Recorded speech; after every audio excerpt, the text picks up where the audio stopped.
Hello दोस्तों, स्वागत है आपका एक बार फिर से आपके अपने चैनल मैथ टेक्नोक्रेट्स पर। तो दोस्तों, बात चल रही थी रिलेटिव मोशन की, और रिलेटिव मोशन में हम बहुत ही शानदार कॉन्सेप्ट्स पढ़ते जा रहे हैं, ठीक है ना। आगे वाले लेक्चर को इसी तरह से देखने के लिए आप इस चैनल को लाइक, शेयर और सब्सक्राइब जरूर करें, ठीक है। तो आज हम क्या पढ़ने वाले हैं? आज भी हम रिलेटिव के टॉपिक को आगे बढ़ाएंगे। कल हमने पढ़ा था रिलेटिव मोशन बिटवीन प्रोजेक्टाइल्स। कल हमने क्या पढ़ा था? Relative motion between projectiles. तो आज हम 2D मोशन का ही एक रिलेटिव मोशन का टॉपिक पढ़ेंगे, लेकिन उसके अंदर डिफरेंस ये होगा कि प्रोजेक्टाइल के अंदर दोनों का रिलेटिव एक्सेलरेशन 0 था। हमारी बात समझ में? दोनों का रिलेटिव एक्सेलरेशन 0 था। लेकिन यहां पर दूसरा केस अगर हम ले लेंगे, इसमें रिलेटिव एक्सेलरेशन 0 भी हो सकता है और नहीं भी हो सकता है। ऐसा कब होता है? ऐसा तब होता है स्टूडेंट्स, जब अपन चूहे बिल्ली का खेल खेलते हैं। आई बात समझ में? नहीं आई तो चलो मैं आपको बता देता हूं कि चूहे बिल्ली का खेल कैसे खेला जाता है। तो आज का हमारा टॉपिक हो जाएगा कैचिंग प्रॉब्लम। कैचिंग प्रॉब्लम, ठीक है ना। जब एक मूविंग पार्टिकल दूसरे मूविंग पार्टिकल को पकड़ता है तो उसे तो बोलते हैं कैच करना। उसे क्या बोलते हैं? कैच करना। तो किस तरीके से आप एक बिल्ली को एक चूहे के पीछे भागते हुए देख सकते हो, उस चीज को हम आज पढ़ेंगे। क्यों? क्योंकि बिल्ली चूहे को तभी पकड़ सकती है जब उन दोनों के बीच का रिलेटिव डिस्प्लेसमेंट कंटिन्यूसली डिक्रीज होता जाए, ठीक है ना। अब आप इसके अंदर डायरेक्शनल नेचर भी सोच सकते हैं और मैग्नीट्यूड नेचर भी सोच सकते हैं। आइए डायग्राम से समझते हैं। तो डायग्राम से समझने के लिए हमारे पास सपोज कीजिए एक पार्टिकल यहां पर है, ठीक है, और वो इस स्पीड इधर इस डायरेक्शन में जा रहा है यू स्पीड से, यू वेलोसिटी से, ठीक है। और ये इसकी लाइन ऑफ वेलोसिटी है, मतलब वो एक स्ट्रेट लाइन में मोशन कर रहा है ना। और हमारा जो दूसरा पार्टिकल है वो यहां पर है, दूसरा पार्टिकल यहां पर है, इसकी स्पीड है v, ठीक है। और ये इसके जस्ट सामने खड़ा हुआ है, ठीक है। ये इसके जस्ट कहां खड़ा हुआ है? सामने। और इन दोनों के बीच की डिस्टेंस जो दे रखी है हमको, वो हमें दे रखी है l, मतलब दोनों के अभी कितना डिस्टेंस है? d, ठीक है। ये है हमारे पास वेलोसिटी v। आ रही बात समझ में?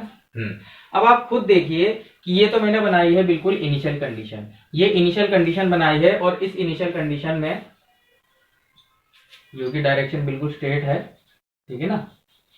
यू बिल्कुल स्ट्रेट जा रहा है, यू इस वाले पाथ पर बिल्कुल स्ट्रेट जा रहा है। Okay student?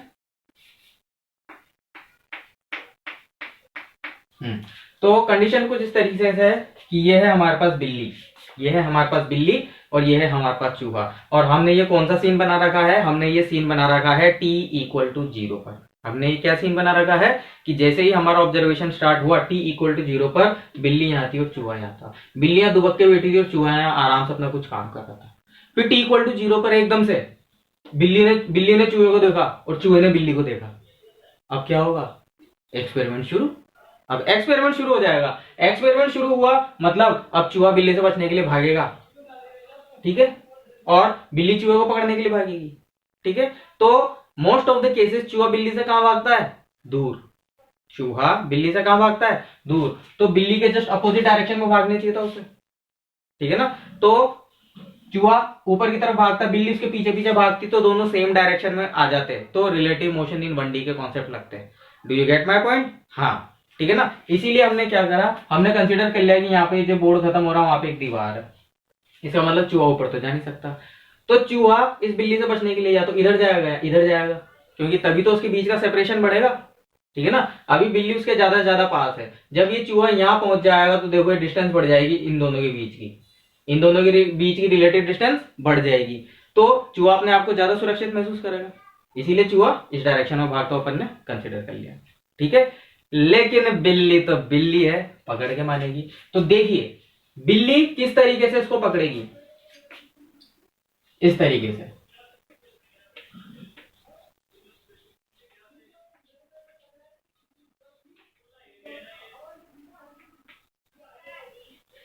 इस पॉइंट पर कुछ है बात समझ में? मतलब चूहा कंटिन्यू बिल्ली से दूर की तरफ भागता जा रहा है और बिल्ली कंटिन्यूअसली चूहे की तरफ भाग रही है, बिल्ली क्या कर रही है, कंटिन्यूअसली चूहे की तरफ भाग रही है। ऐसा कैसे हुआ भाई, ऐसा कैसे हुआ, बिल्ली यही तो करती है। अब देखिए हमने चूहे की स्पीड तो मानी है कांस्टेंट, मतलब ये वेक्टर कांस्टेंट है और इसकी डायरेक्शन भी कांस्टेंट है, लेकिन बिल्ली की जो स्पीड है वो कांस्टेंट है, मतलब वो v ही रहेगी, लेकिन उसकी डायरेक्शन कंटिन्यूअसली हमने चेंज कर रखी है, उसकी डायरेक्शन हमने कंटिन्यूअसली चेंज कर रखी है। आ रही बात समझ में? तो हमें इसके रेस्पेक्ट में इसका मोशन देखना पड़ेगा। मतलब अगर चूहा चाहता है कि मैं बच जाऊं, तो चूहे को ऑब्जर्वर बनना पड़ेगा और उस बिल्ली को बनना पड़ेगा मोशन, ठीक है ना, तभी चूहा इसको ऑब्जर्व कर पाएगा बिल्ली को और इससे दूर भाग पाएगा, ठीक है। लेकिन इन जनरल क्या होता है, इन जनरल बिल्ली ही चूहे को पकड़ती है ना, क्योंकि चूहे की तो वैसे ही फटी पड़ी रहती है, आप जानते हो। तो चूहा पीछे नहीं देख पाता, ऑब्जर्व नहीं कर पाता। अब होगा क्या, ऑब्जर्वर हमारे पास आ जाएगा इस पे, ऑब्जर्वर किस पे आ जाएगा, इस पे, और ये क्या हो जाएगा हमारा मोशन, ठीक है। तो ये कंटिन्यूअसली क्या करेगी, कंटिन्यूअसली चूहे की डायरेक्शन में, चूहे की डायरेक्शन में रहेगी कंटिन्यूअसली। आ रही बात समझ में? इसकी डायरेक्शन हमेशा कहां रहेगी, चूहे की तरफ। मतलब सपोज कीजिए कुछ टी टाइम बाद, है ना, टी इक्वल टू 0 की पिक्चर ये है, टी इक्वल टू टी पर हम मान लेते हैं हमारा पार्टिकल ये यहां पहुंच गया, और हमारी जो बिल्ली है वो यहां पहुंच गई, ऐसा मान लेते हैं। कुछ टाइम बाद ये वहां पहुंच गई, यहां पहुंच गई, तो इसकी स्पीड अभी क्या है, इसकी, तो स्टूडेंट्स ये था हमारे पास डायग्राम t इक्वल टू 0 पर, ठीक है ना। हम ये अज्यूम कर लेते हैं कि t टाइम बाद बिल्ली यहां पर पहुंच गई होगी, t टाइम बाद हमने अज्यूम कर लिया कि बिल्ली यहां पहुंच गई, और t टाइम बाद हमने अज्यूम कर लिया कि हमारा जो चूहा है वो यहां पहुंच गया, ऐसा अपन मान लेते हैं, ठीक है। आप पर अब चूहे की स्पीड तो अभी भी u ही है इस डायरेक्शन में, चूहे की स्पीड अभी भी इस डायरेक्शन में u ही है, और लेकिन बिल्ली की स्पीड क्या है, बिल्ली की स्पीड अभी चूहे की तरफ है, बिल्ली की स्पीड किस तरफ है, चूहे की तरफ। मतलब बिल्ली हमेशा चूहे की डायरेक्शन में ही चलते रहना चाहेगी अगर वो उसको पकड़ना चाहती है तो, ठीक है ना। तो ये बिल्ली की लाइन ऑफ एक्शन हो गई इस डायरेक्शन में। आ रही बात समझ में? अब हमको करना क्या है, हमको करना कुछ नहीं है, हमें दो कंपोनेंट्स बनाना है। क्या बनाने हैं, दो कंपोनेंट्स। तो हम इसके दो कंपोनेंट बनाएंगे, एक इस डायरेक्शन में और एक इस डायरेक्शन में। अब जो स्पीड यहां थी वही स्पीड यहां पे होगी, तो ये तो v हो जाएगा अपना, ठीक है। और अगर इस एंगल को मैं थीटा मान लेता हूं, अगर इस एंगल को मैं थीटा मान लेता हूं, तो ये मेरे पास हो जाएगा v cos थीटा, और ये मेरे पास हो जाएगा v sin थीटा, ठीक है। अब ऊपर वाला जो वेक्टर है उसके साथ भी अपन कुछ कर लेते हैं, तो इसके भी अपन दो कंपोनेंट्स कर लेते हैं। एक कंपोनेंट ये हो जाएगा ऊपर वाला, और एक कंपोनेंट ये हो जाएगा जो इसके परपेंडिकुलर डायरेक्शन में होगा, ठीक है। अगर ये एंगल थीटा है तो ज्योमेट्री से आपको पता चल जाएगा कि ये एंगल भी थीटा ही होगा, है ना। आप इसमें सिंपल ज्योमेट्री लगा सकते हैं। तो डायग्राम आप अपने हाथ से बनाएंगे, एक बार खुद से देखेंगे, वैसे बहुत ही क्लियर डायग्राम बना हुआ है। तो ये हो जाएगा u cos थीटा, और ये ऊपर वाला क्या हो जाएगा, ऊपर वाला हो जाएगा u sin थीटा। ऊपर वाला क्या हो जाएगा हमारे पास, u sin थीटा। क्लियर है बच्चों? अब आप देख सकते हैं कि इसको हमने वेक्टर की फॉर्म में ट्रांसफॉर्म कर दिया है। किस फॉर्म में ट्रांसफॉर्म कर दिया है, वेक्टर की फॉर्म में ट्रांसफॉर्म कर दिया है। तो अब आप खुद देखिए कि अगर ये ऑब्जर्वर है, ठीक है ना, ये जो है ऑब्जर्वर है, ये जो है अपना ऑब्जर्वर है, मतलब बिल्ली। तो बिल्ली ने अपनी डायरेक्शन कंटिन्यूअसली चेंज क्यों करी, वो इसलिए करी है क्योंकि जो चूहा है वो एक्स डायरेक्शन में भाग रहा है, तो बिल्ली को चूहे को पकड़ने के लिए एक्स डिस्टेंस भी कवर करना पड़ेगा, तो ये कंपोनेंट काम आ जाएगा बिल्ली के, ठीक है ना। और दूसरी चीज, चूहे के और बिल्ली के बीच में ये वाई कंपोनेंट के बराबर की लेंथ एल, ये भी कवर करनी है बिल्ली को, तो बिल्ली को ये लेंथ भी कवर करनी है, तो उसके पास वाई डायरेक्शन में भी कंपोनेंट है। आ रही बात समझ में? इसलिए बिल्ली ने कंटिन्यूअसली अपनी डायरेक्शन चेंज करी, है ना। और हम क्या मानते हैं, हम मानते हैं कि ये दोनों कर्व यहाँ पे आके हिट करते हैं, तो यहाँ पे टी टाइम आ जाएगा, मतलब बिल्ली चूहे को पकड़ लेगी। क्या करेगी, बिल्ली चूहे को पकड़ लेगी, ठीक है स्टूडेंट्स। तो अब इसकी डेरिवेशन करना अपन शुरू कर देते हैं।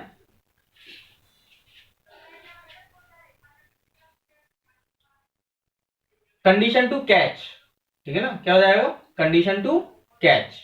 कंडीशन टू कैच में सबसे पहले हम निकालेंगे वी अप्रोच, अप्रोच वेलोसिटी। तो अप्रोच वेलोसिटी क्या होती है कि दोनों किस किस स्पीड से अप्रोच कर रहे हैं, ठीक है ना। अब आप देखिए हमने t इक्वल टू टाइम पे लिया था, t equal to T time पे, तो हमारे पास ये वाला वेक्टर और ये वाला वेक्टर काम आएंगे। अब इन दोनों के बीच का डिस्प्लेसमेंट क्या है, ये दो पॉइंट के बीच की जो लाइन दिख रही है ना, ये इन दोनों के बीच का डिस्प्लेसमेंट है। तो ये डिस्प्लेसमेंट कम करना है, ये डिस्प्लेसमेंट कम करना है। और ये डिस्प्लेसमेंट कम कैसे होगा, जब इस डायरेक्शन में ये कंपोनेंट है चूहे का और इसी डायरेक्शन में ये v, ये जो वेलोसिटी है वो है बिल्ली की।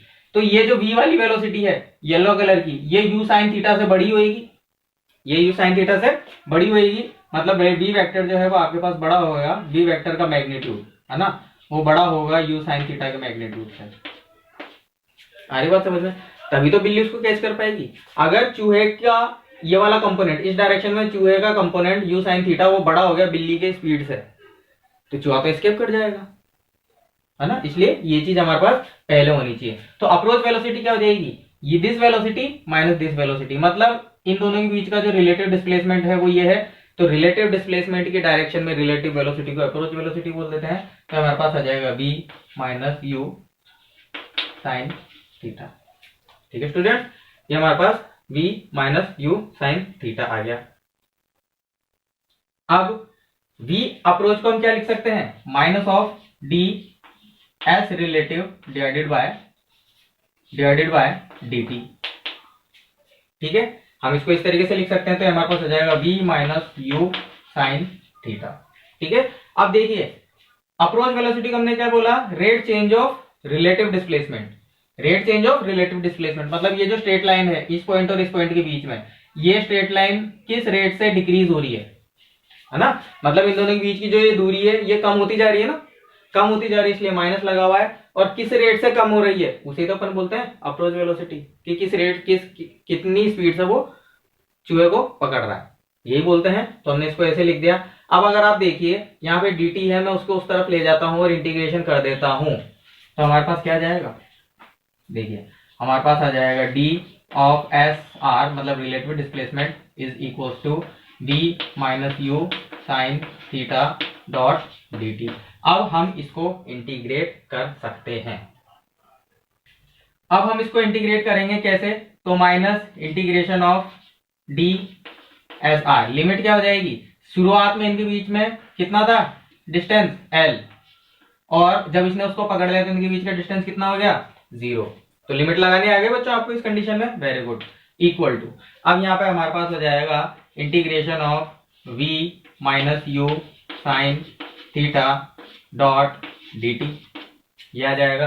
तो अब आप देखिए इसको जब हम सॉल्व करेंगे, ठीक है, इसका जब हम इंटीग्रेशन लेंगे तो ये हमारे पास आ जाएगा v dot dt from 0 to t minus integration of u sine theta dot dt, ये भी हो जाएगा 0 टू t। तो हमारे पास यहाँ पे आ जाएगा minus of zero minus L equal to v dt, तो इसको अपन लिख देंगे v into T minus integration of 0 to t u sine theta dot dt। अब देखिए बच्चों हमें यहाँ पर दे रखा है थीटा, मतलब फंक्शन है हमारे पास थीटा का, और इंटीग्रेंट क्या है टाइम का। तो एक आ रहा है रेडियन में, दूसरा आ रहा है सेकंड में, इंटीग्रेशन होगा क्या, नहीं होगा। तो इसको हम बोल देते हैं इक्वेशन नंबर ए, इसको हम क्या बोल देते हैं, इक्वेशन नंबर ए। अब दूसरा जो की पॉइंट है वो हम यहाँ से निकालेंगे। जैसे पहला तो हमारे पास ये वी अप्रोच से डेरिवेशन स्टार्ट हो गया था, तो हम यहाँ तक पहुंच गए थे। अब दूसरा की पॉइंट हम निकालेंगे। इसमें आप देखिए कि दोनों का जो x डायरेक्शन में डिस्टेंस है, ठीक है ना, मतलब x डायरेक्शन में चला गया डिस्टेंस किसका, u का।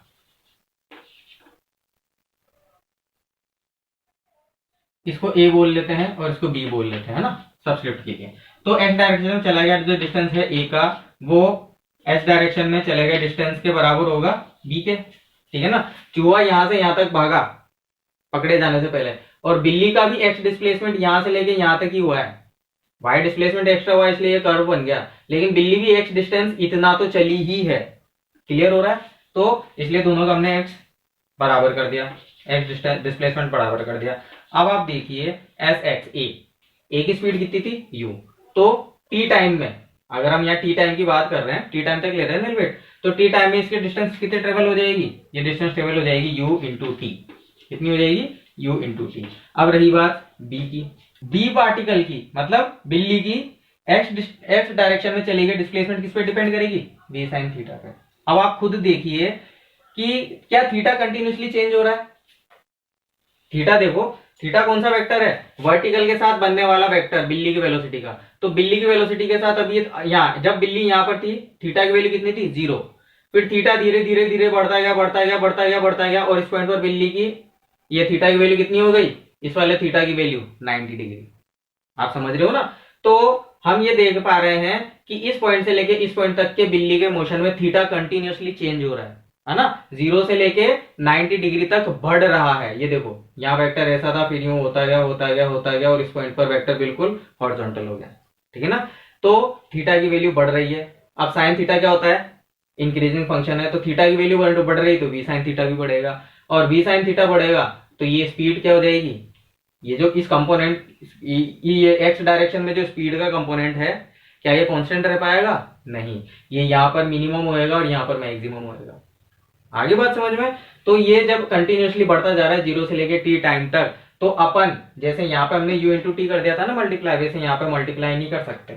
यहाँ पे हमको लिखना पड़ेगा integration of v sign theta dot D T 0 to t में, मतलब हमें v साइन थीटा जो फंक्शन है थीटा का, उसको dt के रेस्पेक्ट में इंटीग्रेट करना पड़ेगा। और मॉड क्यों लगाया है, प्लस माइनस कुछ भी हो सकता था ये, ठीक है ना, इसलिए मॉड लगाया, हमें सिर्फ पॉजिटिव वैल्यू चाहिए क्योंकि टाइम निकालना था।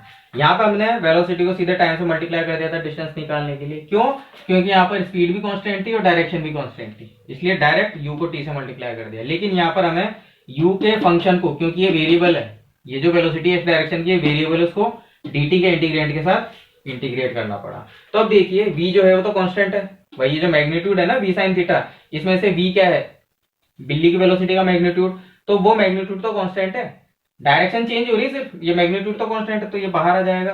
तो मैं इसको क्या लिख दूंगा, मैं इसको लिख दूंगा u t by v equal to integration of sine theta dot D theta.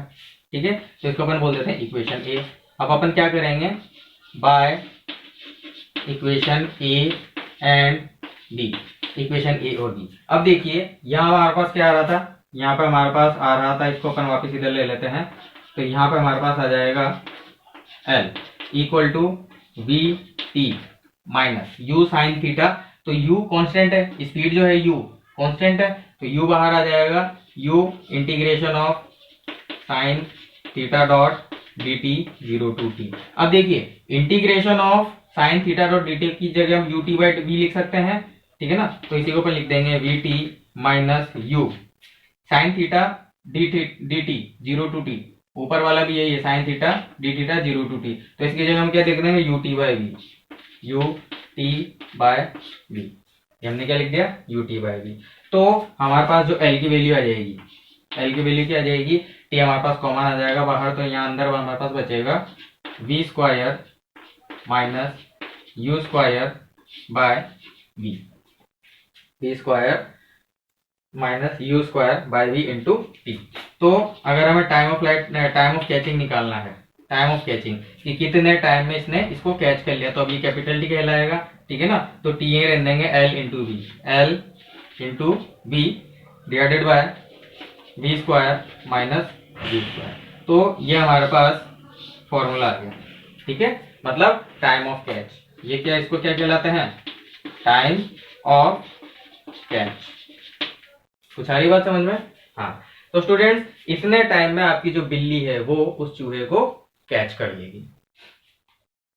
तो ठीक है स्टूडेंट्स, यहां तक का कॉन्सेप्ट आपको समझ में आ गया होगा कि कितना हमने इसको कवर किया है। अब हमें इसमें यह भी निकालना है कि इतने टाइम में बिल्ली ने कितना डिस्टेंस ट्रेवल किया, बिल्ली ने कितना डिस्टेंस ट्रेवल किया, या फिर हमें यह भी निकालना हो सकता है कि चूहे ने कितना डिस्टेंस ट्रेवल किया। तो चूहे ने, अगर हम देखिए चूहे का डिस्टेंस हमने निकाला था v इंटू टी, क्या निकाला था v इंटू टी। तो इस स्मॉल t की जगह अगर आप ये कैपिटल T की वैल्यू लिख देते हैं, तो हम यहाँ पे एक पॉइंट और निकाल लेते हैं, क्या बोल देंगे, distance travelled by a, distance travelled by A. Distance travelled by A कितना हो जाएगा, v इंटू मतलब एस एक्स ए, जैसे अपन लिख देंगे एस एक्स ए। तो एस एक्स ए हमारे पास कितना आ जाएगा, और हमारे पास आ जाएगा v इंटू कैपिटल टी। तो जब मैं कैपिटल टी में v मल्टीप्लाई करूंगा तो मेरे पास आ जाएगा S X of A is equals to L into V square divided by V square minus U square. तो ये हमारे पास x की e की डिस्टेंस आ गई। ठीक है, अब अगर अपन बात करते हैं कि b की कितनी डिस्टेंस ट्रेवल करी, b ने कितनी डिस्टेंस ट्रेवल करी, ये बात कर लेते हैं। तो b की डिस्टेंस काय पे आएगी, स्पीड इंटू टाइम में। डिस्टेंस ट्रेवल कैसे आती है, स्पीड इंटू टाइम। अब बोलेंगे सर ये तो कंटिन्यूसली अपनी वेलोसिटी चेंज कर रहा है, तो क्या करेंगे, हम इसकी स्पीड का मैग्नीट्यूड ले लेंगे। इसकी जो वेलोसिटी वेक्टर कंटिन्यूसली चेंज हो रहा है ना, तो वेलोसिटी वेक्टर में भी सिर्फ डायरेक्शन चेंज हो रही है, मैग्नीट्यूड चेंज नहीं हो रहा। तो हम इसकी जो स्पीड है, ये जो लेंथ है वेक्टर की, ये तो कांस्टेंट ही है, तो हम उसकी स्पीड को मल्टीप्लाई कर देंगे काई से, टी टाइम से। तो इसकी जो स्पीड है उसको अपन v ले लेते हैं। तो आज अपने पास आ जाएगा distance travelled by S x, है ना, एंड और इसी तरीके से अगर अपन एस बी बोलूं, मैं सिर्फ डायरेक्ट बी बोल रहा हूं मैं ना, ना एक्स डायरेक्शन में होगा ना वाई डायरेक्शन में। ए तो सीधा एक्स डायरेक्शन में जा रहा था, इसलिए उसकी एक्स बोल दिया अपन ने, उसकी distance travel in x direction को बोल दिया। पर बी एक्स और वाई दोनों में ट्रेवल कर रहा है, तो हमें क्या करना पड़ेगा, हमें magnitude of B dot T, magnitude of B dot T. तो मैग्नीट्यूड कितना है हमारे पास, मैग्नीट्यूड है हमारे पास बी। बच्चों ए की स्पीड u थी, तो यहाँ पे अपन u रखेंगे, यहाँ पे अपन u रखेंगे। ए की स्पीड क्या थी, u थी, देखो u, तो हम यहाँ पे u रखेंगे। तो यहाँ पर हमारे पास आ जाएगा v तो पहले से ही था, u और v। तो ये फॉर्मूला थोड़ा करेक्ट कर लेना बच्चों, थोड़ी सी गड़बड़ हो गई थी। तो इसी तरीके से अगर हम b के लिए निकालें तो इसकी मैग्नीट्यूड v रख देंगे अपन। तो हमारे पास आ जाएगा distance travelled by b is equals to L B square divided by V square minus U square. तो ये दोनों के फॉर्मूला हमारे पास आ चुके हैं। तो कुछ आए बात समझ में बच्चों कि कैचिंग प्रॉब्लम में किस तरीके के न्यूमेरिकल्स बनते हैं, या फिर ये डेरिवेशन कुछ इस तरीके का होता है। तो आपको ये टाइम वाला फॉर्मूला हमेशा याद रखना है। तो चलिए अब एक न्यूमेरिकल से शुरुआत करते हैं। Question, find the time and location when all meet together। ठीक है ना। also find distance traveled by each,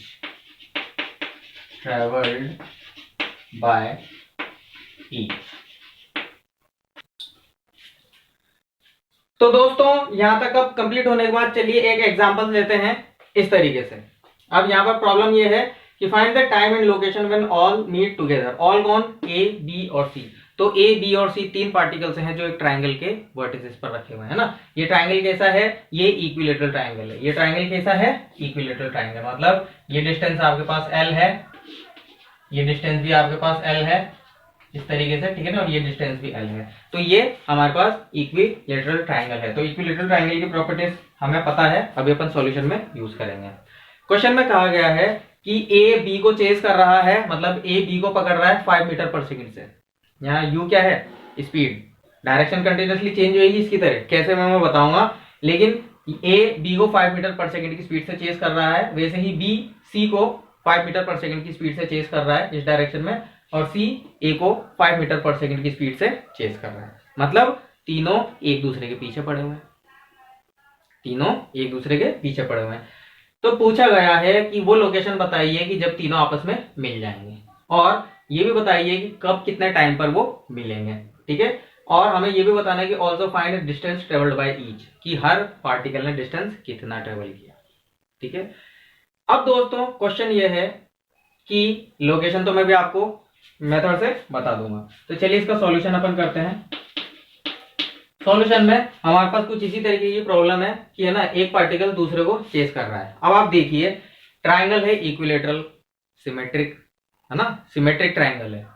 इन तीनों की स्पीड भी इक्वल है, 5 मीटर 5 मीटर 5 मीटर पर सेकेंड, तो ये भी सिमेट्रिक हो गया। तो इसका मतलब ये है कि ये तीनों एक ऐसे लोकेशन पर मिलेंगे जो सिमेट्रिक हो। तो वो लोकेशन क्या होती है, वो होता है इसका सेंट्रोइड, इक्विलेटरल ट्राइंगल का सेंट्रोइड। तो ये तीनों की तीनों कहां पर मिलेंगे, इक्विलेटरल ट्राइंगल के सेंट्रोइड पर। बोलेगी सर कैसे पता चला, है ना, कैसे पता चला? भाई एक्सपीरियंस से पता चला या सिमेट्री से पता चला। अब इस वो यहाँ पर मिलेंगे कैसे और वहां तक पहुंचने में टाइम कैसे लगेगा, तो चलिए उसको एनालाइज कर लेते हैं अपन। तो ये हमारे पास है ए, इसकी स्पीड थी इस डायरेक्शन में यू, ठीक है, और इसी लाइन को जोड़ता हुआ आगे यहाँ पर है बी, इसकी स्पीड थी इस डायरेक्शन में यू, ठीक है, कितनी थी, इस डायरेक्शन में इसकी स्पीड यू, और ये एंगल हमें 60 डिग्री मिलता है क्योंकि इक्विलेटरल ट्राइंगल की प्रॉपर्टीज हम जानते हैं, ठीक है। ये 60 डिग्री, ये 60 डिग्री और ये भी 60 डिग्री, इक्विलेटरल ट्राइंगल के तीनों एंगल इक्वल होता है, ठीक है। तो ये यू था, ये हमारे पास 60 डिग्री आ गया। अब अगर मैं इसके दो कंपोनेंट्स बना लूं, ये वाला, तो ये मेरे पास कितना हो जाएगा, और ये वाला मेरे पास कितना हो जाएगा। तो इस डी को मैं यहाँ लिख देता हूँ, ये मेरे पास हो जाएगा u cos 60 और ये मेरे पास हो जाएगा u sin 60, ठीक है। तो इस वाले कॉन्सेप्ट की तरह हम सबसे पहले निकालेंगे वेलोसिटी ऑफ अप्रोच, कि भाई ये एक दूसरे को पकड़ना चाहते हैं, तो ये इनकी अप्रोच वेलोसिटी क्या है।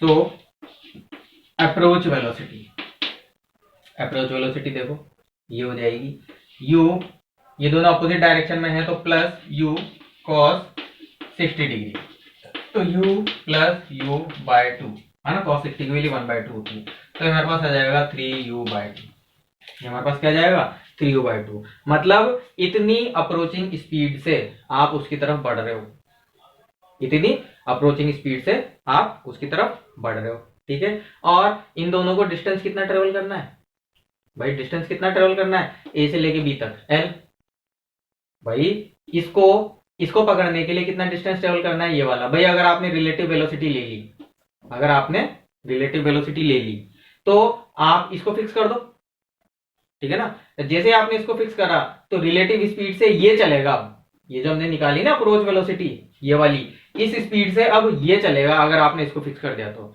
ये चलेगा, और इस तक पहुंचने के लिए कितना डिस्टेंस ट्रेवल करेगा। अब ये रुका हुआ है तो ये पूरा का पूरा डिस्टेंस इसे ट्रेवल करना पड़ेगा इस रिलेटिव स्पीड से, ठीक है। तो हम इसको इस तरीके से भी लिख सकते हैं, and L distance is equal to approach velocity into time. तो टाइम हमारे पास कितना आ जाएगा, डिस्टेंस अपॉन v अप्रोच। अब v अप्रोच की वैल्यू अपन रख देंगे, तो टाइम इंटरवल हमारे पास आ जाएगा time of catch, time of catch, time of catch हमारे पास आ जाएगा L बाय 2L/3u। आ रही कुछ बात समझ में?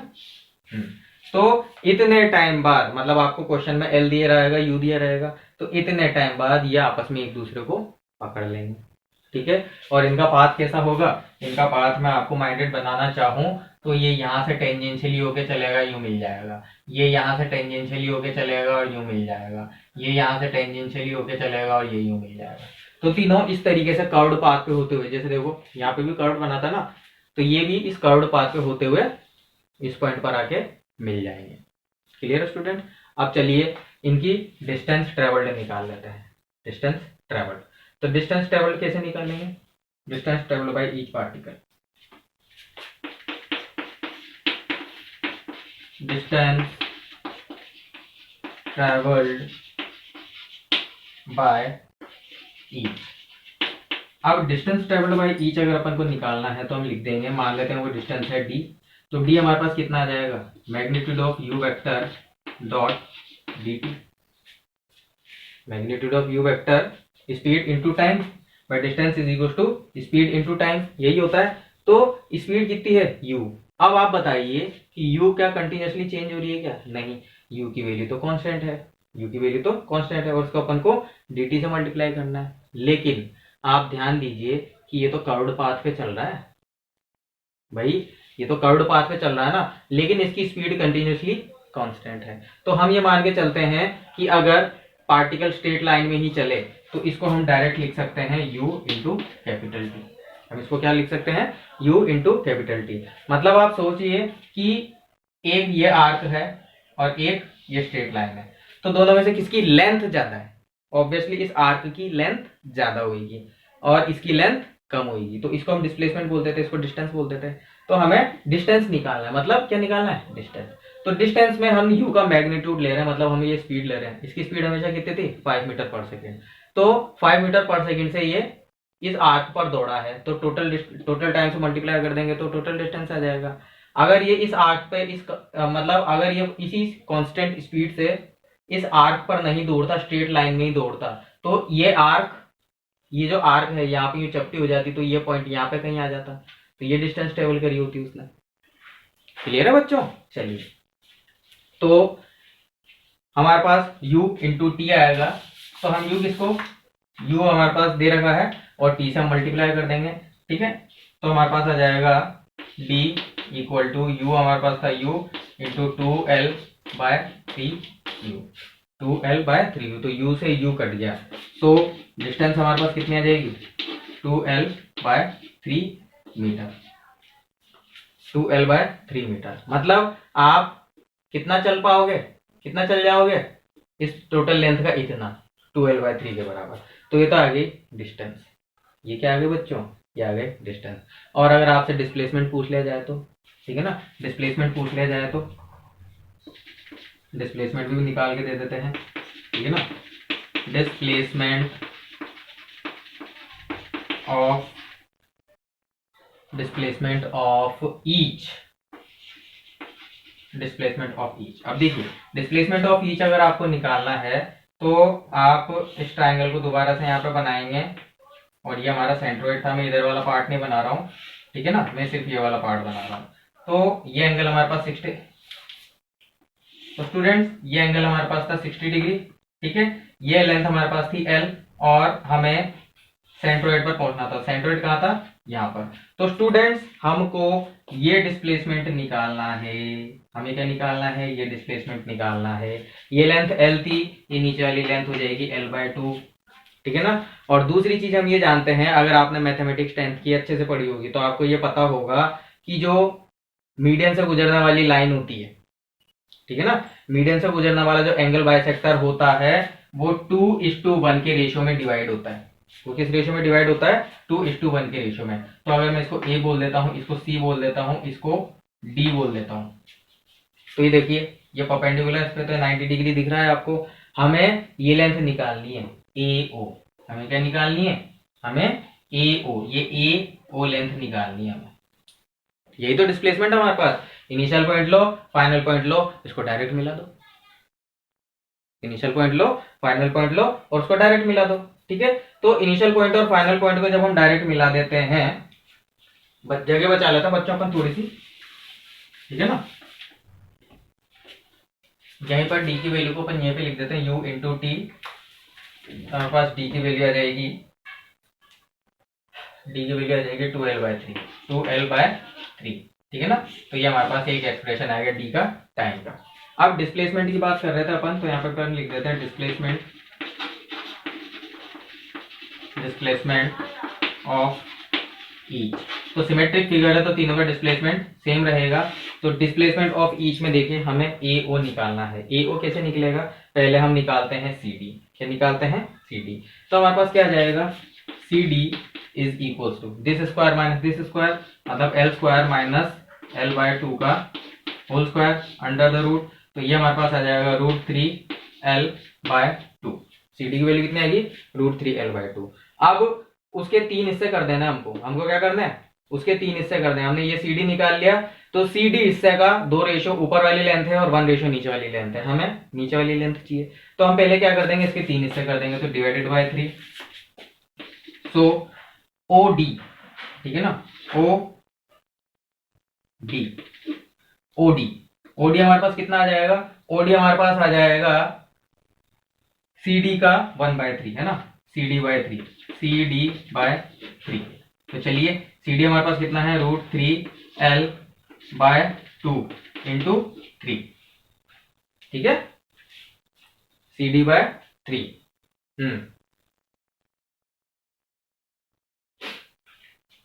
यहां तक आ गया अपने पास OD, तो OD की वैल्यू हमारे पास कितनी आ जाएगी, L/2√3, ये हमारे पास OD की वैल्यू आएगी। अब ADO ट्राइंगल में हम जब पाइथागोरस लगाएंगे तो हमारे पास AO का स्क्वायर आ जाएगा, AO square is equals to, AO का स्क्वायर हमारे पास आ जाएगा L/2 का स्क्वायर, L/2 का स्क्वायर प्लस OD का स्क्वायर, मतलब L/2√3 का स्क्वायर। तो जब मैं इसको सॉल्व करूंगा मेरे पास आ जाएगा L²/4 प्लस, और ये हमारे पास आ जाएगा L²/3, 3×4 = 12, L²/12।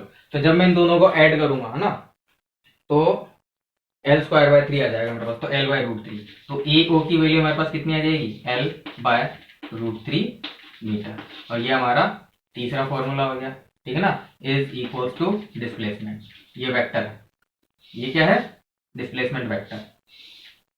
डिस्प्लेसमेंट कितना आ जाएगा, L/√3। डिस्टेंस कितना आया था, 2L/3। डिस्प्लेसमेंट कितना आ जाएगा, L/√3, मतलब यहां से लेके यहां तक आप चले हैं, ठीक है। तो 4/L²/3, तो L/√3 आ गया मीटर, है ना। तो ये हमारे पास डिस्प्लेसमेंट आ गया। अब आप सिमेट्री से देख सकते हैं कि ये जो एंगल है ये 30 डिग्री भी हो सकता है, ये जो एंगल है ये 30 डिग्री भी हो सकता है, मतलब ये 30 डिग्री हो सकता है, क्योंकि ये एंगल बाइसेक्टर होता है। आप सेंट्रोइड से किसी वर्टिस को मिलाते हो तो वो एंगल को बाइसेक्ट कर देता है, तो ये एंगल कितना हो जाता है, 30 डिग्री। कितना हो जाता है, 30 डिग्री। तो उस केस में अगर आप वेलोसिटी वेक्टर निकालना चाहो, एवरेज वेलोसिटी निकालना चाहो, तो एवरेज वेलोसिटी किस डायरेक्शन में आएगी, AO के डायरेक्शन में, मतलब A से लेके O के डायरेक्शन में, ठीक है स्टूडेंट। तो आप एवरेज वेलोसिटी का मैग्नीट्यूड, इंस्टेंटेनियस वेलोसिटी सब निकाल सकते हो, काइनेमेटिक्स में आपको सब पढ़ा रखा है। इस प्रॉब्लम को आप जितना लंबा खींच सकते हो उतना लंबा आप इसे खींच सकते हो, ठीक है स्टूडेंट। तो चलिए एक बार इस डायग्राम के स्क्रीनशॉट्स लीजिए।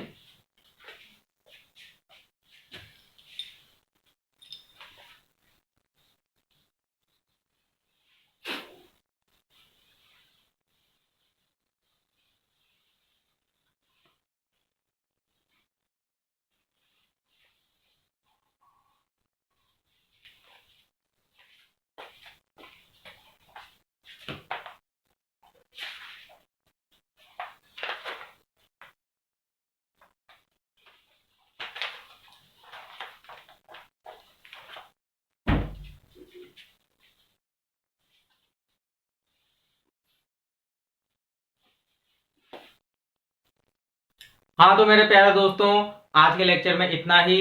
इसके बाद हम प्रोजेक्टाइल का, सॉरी, इसके बाद हम रिलेटिव मोशन का एक और नया टॉपिक लेके आएंगे। आज हमने पढ़ा था कैचिंग प्रॉब्लम, तो कैचिंग प्रॉब्लम में भी 2 डायमेंशनल वेक्टर्स का बहुत उपयोग होता है। कल हम आपको पढ़ाएंगे दोबारा से प्रोजेक्टाइल, लेकिन इस बार प्रोजेक्टाइल का जो फ्रेम ऑफ रेफरेंस होएगा वो मूविंग कंडीशन में होगा, ठीक है ना। मतलब अब हम, अभी तक हमने क्या पढ़ा था, ये जो कैचिंग प्रॉब्लम थी इसमें हमने इसकी स्पीड को और इसकी स्पीड को कांस्टेंट रखा था। बाय द वे, इसकी स्पीड को और इसकी स्पीड को कांस्टेंट रखा था, तो दोनों की स्पीड कांस्टेंट थी, सिर्फ डायरेक्शन चेंज हो रही थी। नेक्स्ट टॉपिक में हम एक लेवल एडवांस की तरफ चलेंगे।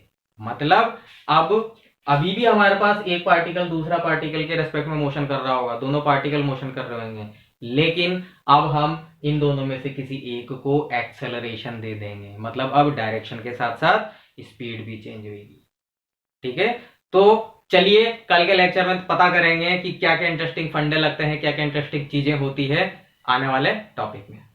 तो दोस्तों, इस चैनल का कंटेंट अगर आपको पसंद आया हो तो प्लीज इस चैनल को लाइक, शेयर और सब्सक्राइब जरूर कीजिएगा, ठीक है दोस्तों। तो मिलते हैं अगले इंटरेस्टिंग लेक्चर में, तब तक के लिए थैंक यू।